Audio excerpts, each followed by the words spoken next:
San Diego, as well as One America News Network. And our website is thekdreport.com, thekdreport.com. Hey, Kimberly, how are you doing? I'm doing fine. How about yourself, Chuck? Pretty good, pretty good. So you had a great weekend, I know. You went to some fancy places and did some fancy stuff, and now you're back in the middle of it, so to speak. Ready to go. Start the week right here with you. Hey, and I want to remind the listeners, that she streams live, periscope.com, and also on Facebook. You spell the last name, Dvorak, D-V-O-R-A-K, Kimberly Dvorak.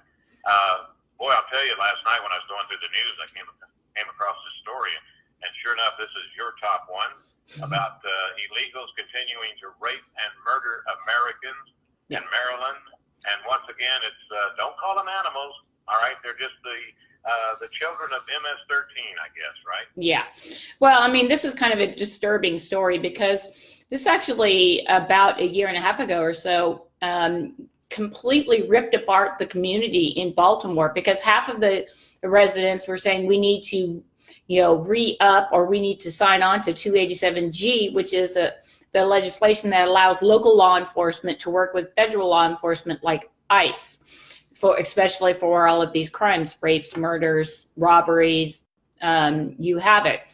Actually, Baltimore is has one of the highest murder rates in the country right now. So half of the residents said, nope, we don't want to have 287G, and the other half said yes. So now it's effectively been tabled, it's been killed in essence, and now these illegal, horrific MS-13 gang members are able to continue to rape and pillage the community. It seems at will. Over the weekend, we had more rapes. They murdered one person, and people were walking by, multiple people stabbing them after they're already dead. And this was about a block from an elementary school in Montgomery County. And what we're looking at in Maryland is that, they're allowing a lot of these people to serve for smaller crimes, and they're re-releasing them back into this community. And the result of that is you're seeing the crime rate skyrocket, throwing them into the national limelight. And it's just absolutely stunning that this, when you see these numbers, that half of their residents were okay with this happening, apparently. Well, and I'll tell you, Kimberly, I have a frequent guest on, Jim Corey, all right, Conservative Faces editor, and we did a story, I think it was 2 weeks ago, and it almost took a complete hour to read about all of the people that Maryland allowed to go. Yeah. Even though there was an ICE detainer on them, some of them had been, deported 3 or 4 times. Yeah, they come back. All kinds of crimes and everything, and it's sort of like, we'll show you. And I say, yeah, but wait until it happens to one of you. Yeah. And then see if you change your attitude. Well, and then a lot of these people, they know when they get released or they get out on bail and never come back, they head to California, because we know that's where the entire state is a sanctuary state.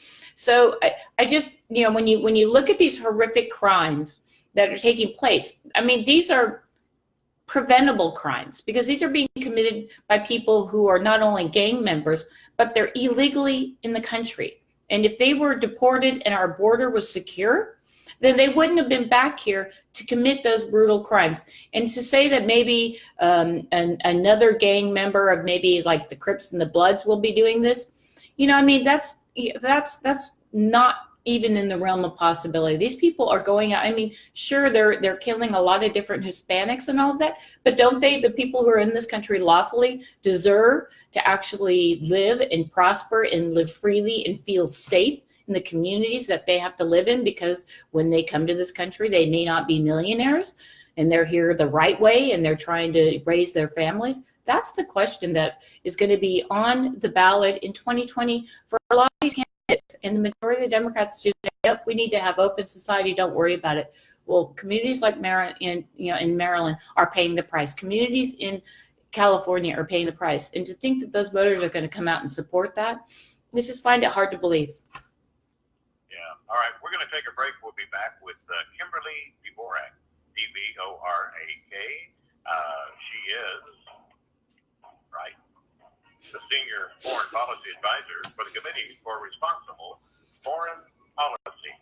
And it is thektreport.com, and she's streaming live, periscope.com, and Facebook. CRN Chuck Wilder with my guest Kimberly Dvorak, Senior Foreign Policy Advisor, Committee for Responsible Foreign Policy, streaming live, periscope.com, Facebook. A little bit later on, she'll be on YouTube.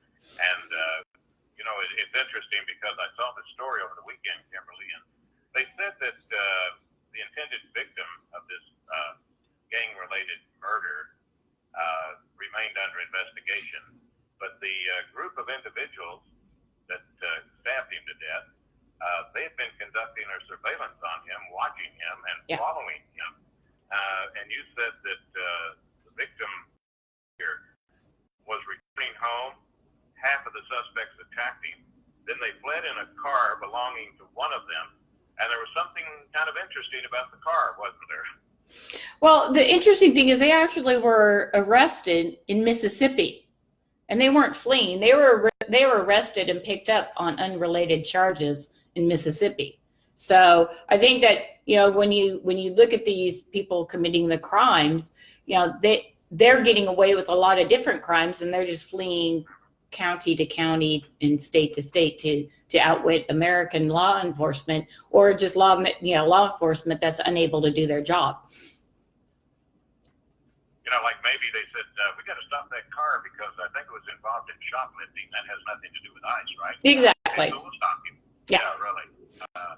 But I mean, that's what law enforcement has to do. At least in Mississippi, they seem to not be a sanctuary state. So that's why you're seeing a lot of these, the criminal. I mean, president's right on this. The media harps and everybody complains that, we're going to have these unlawful stops and it's going to lead to abuse with law enforcement if they get pulled over because they're in the country illegally and they don't have their driver's license and that. Well, what about the crime? If we commit that crime, do they say, you know what? We're going to let it go this time. It was only you stole a couple $100 worth of stuff. I mean, this is how insane these activists are. They don't want illegals to be pulled over. In fact, now most law enforcement agencies across the country have cameras. They have those body cams. They're not going to go out and go beat up. If they do, there's a legal process for that in any event. So, a lot of activists in this, and I include the media as activists in this, they just don't think that these people who are in the country illegally should be arrested for crimes that might lead to their deportation. When in fact, if their children or their brothers or their parents were pulled over by this person, or they stabbed somebody multiple times, they would in fact be in jail for a very long time. So where this double standard is, I don't see Democrats standing up and saying, look, we think that we should allow the Dreamers to stay in that, but man, we really want all those other guys out of the country. They won't even say MS-13 is a bad organization. I mean, and the president's right, they are animals. They don't use firearms, they use machetes. Imagine dying by a machete. But it's the Trump syndrome, when he says MS-13, they're animals, because like you say, their code is, cut their heads off, rape, and et cetera, but don't call them animals. They're just, misled children that happen to be 21 years old. And Baltimore, it's like, you say they voted June 2017 against the proposal to cooperate with ICE. And then these things happen. And they guy, wonder. It's sort of, I think it was in your report where they said he made a hand signal, another gang signal. But the other reports say they've been following him forever, trying to get back at him. So let him out. We'll get him.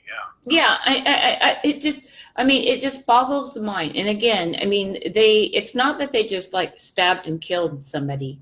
It was they brutally did this. And then after the guy was already passed away, not in this world, they continued to do this. What kind of human beings do something like that? We see, when we have these, shootings, of more than 3 or 4 people, and everybody gets up in arms about it's guns that are doing this. Well, it's actually mental health that's actually probably aligned with more of these mass shootings than ever, but they don't seem to be too concerned about what happened in Chicago over the weekend. They don't seem to be too concerned with what's going on in Baltimore, Maryland the last few weeks. Where's the media on that? I mean, more people are dying that way than what happened. And nobody condones mass shootings whatsoever. It's horrific, and certain people should not have those types of firearms. But perhaps in El Paso, if there was a good guy with a gun, they could have stopped the bad guy with the gun. So, and I think this is where, you're seeing Congress, everybody's backing down this week. They've got this month they'll be working before the election, and everybody's just trying to gin up whatever their party's line is on issues that really aren't going to help Americans. They were talking about, okay, we're going to, we want to ban guns, we want to do this.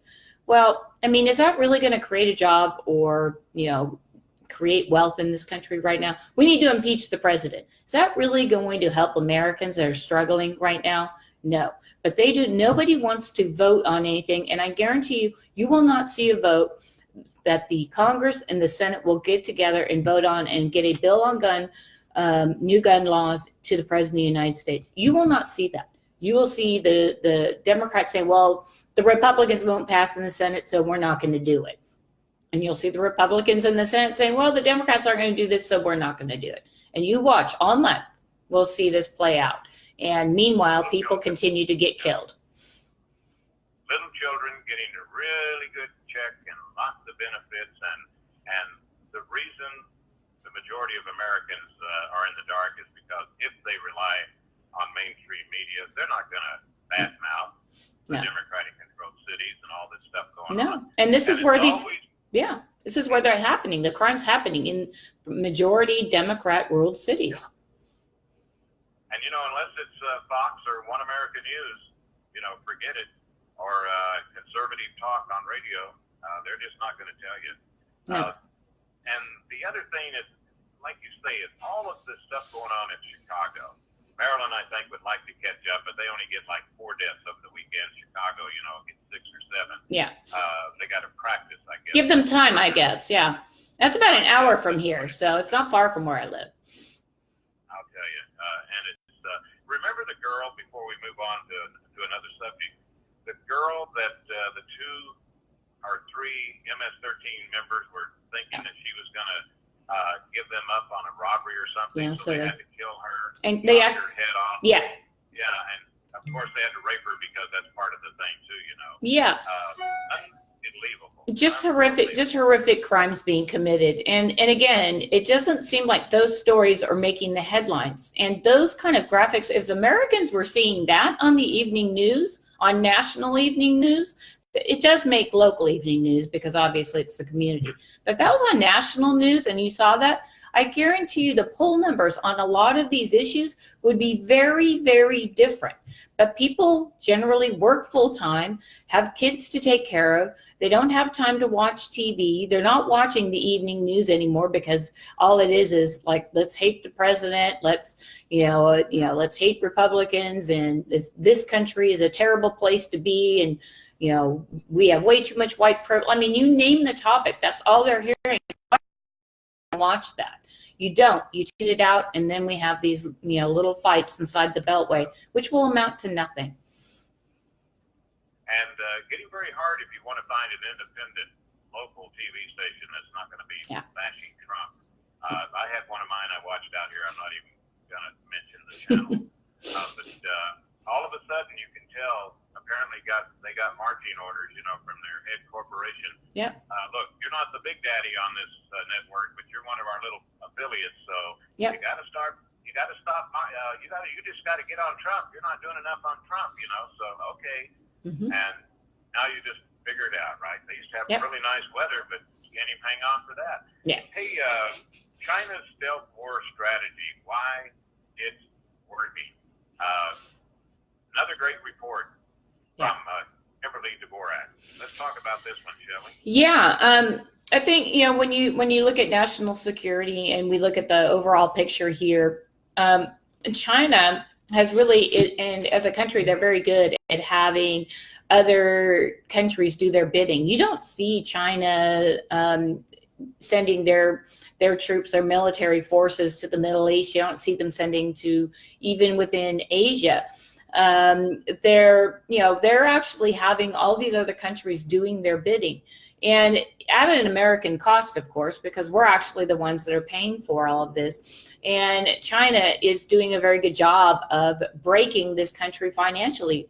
With the wars, upwards of $5 trillion in the last decade or two that we've spent just in the Middle East.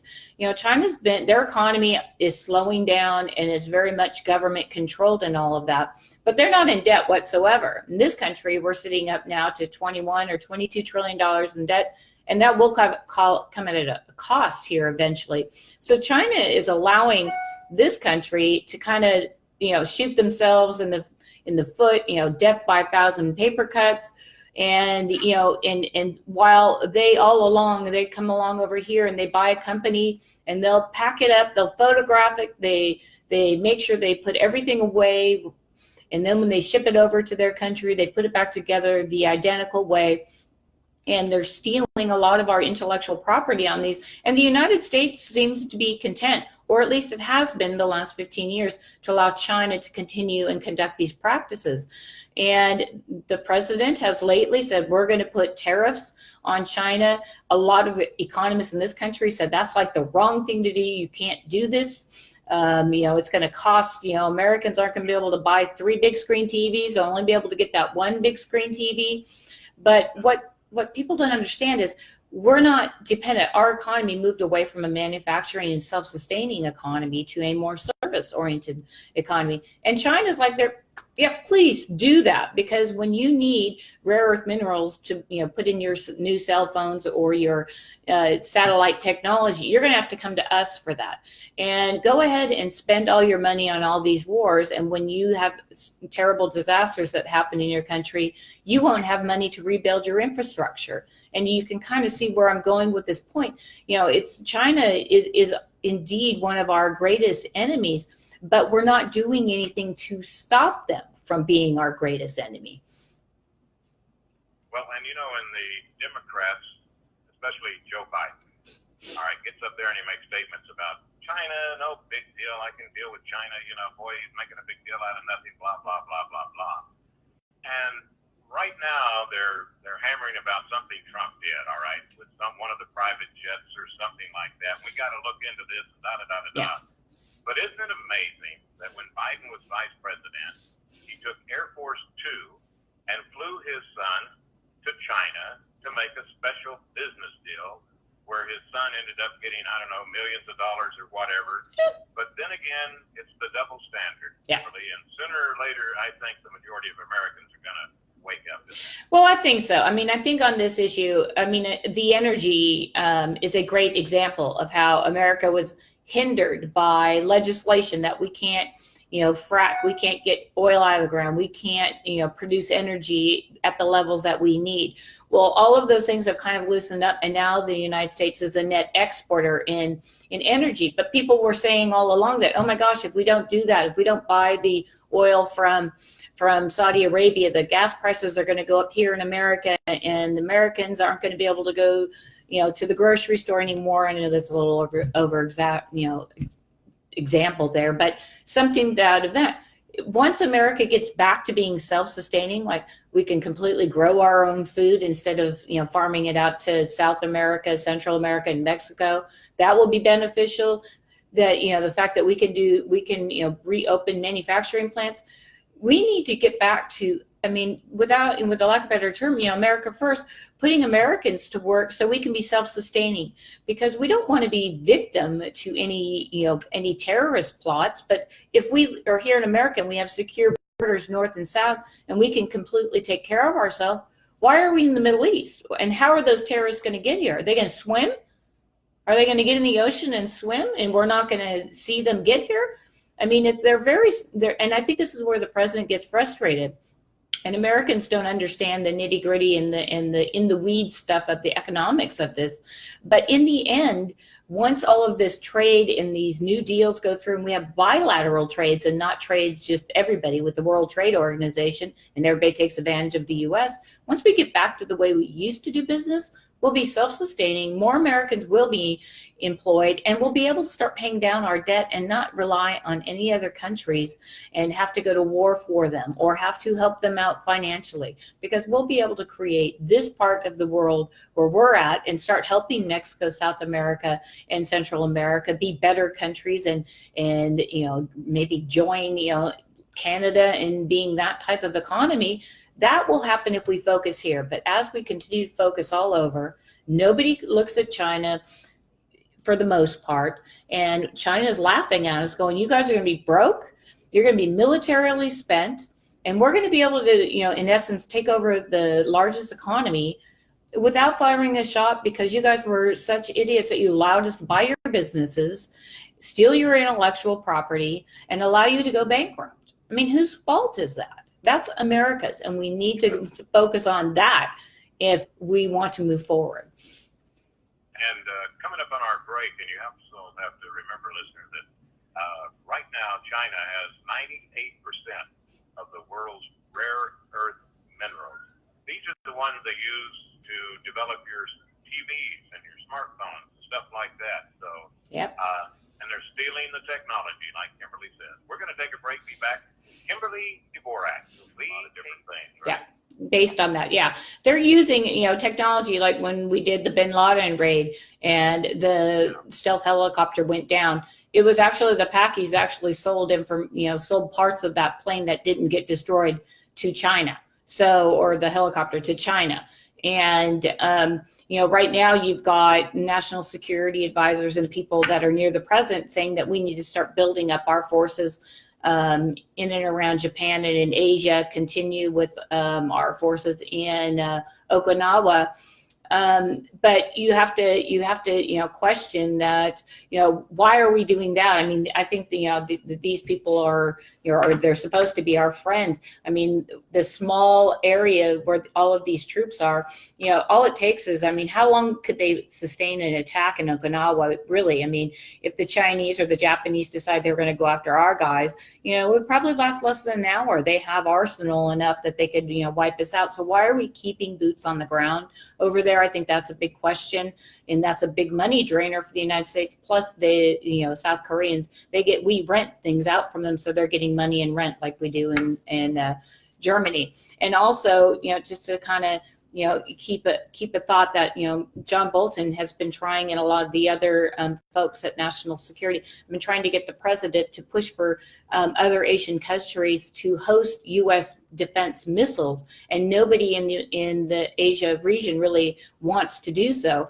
That's because they know that China and Japan would probably come after them pretty strongly, and they could wipe out those countries. So when you see the pushback, even from these Asian countries, but you're continuing to see the handful of people that, by the way, really don't side with the president, even though they work for the president. They're, the never Trumpers that work for him.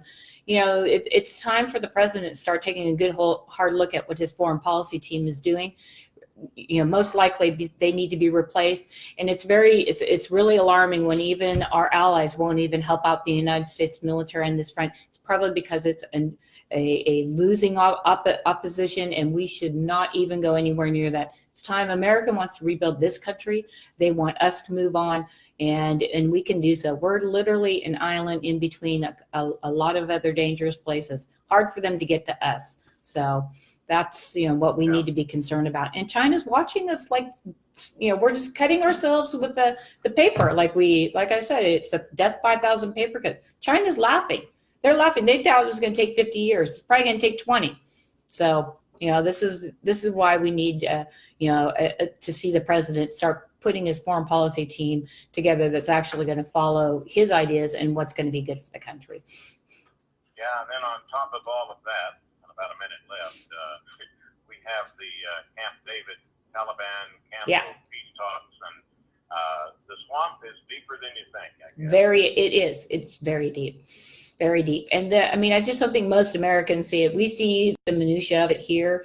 I see the minutia of it here, but the president was never given very good advice from the get-go, from Reince Priebus and all of those people that helped him put together his first cabinet, and that, because a lot of these people, they go and they talk to the president gives them a directive, go do this, and then they go out and they're like, we're going to do whatever it is we want. And that's why you've seen a turnover within these cabinet members, because these people are going out and telling the president, yeah, we're going to follow what you want, and then they don't do it.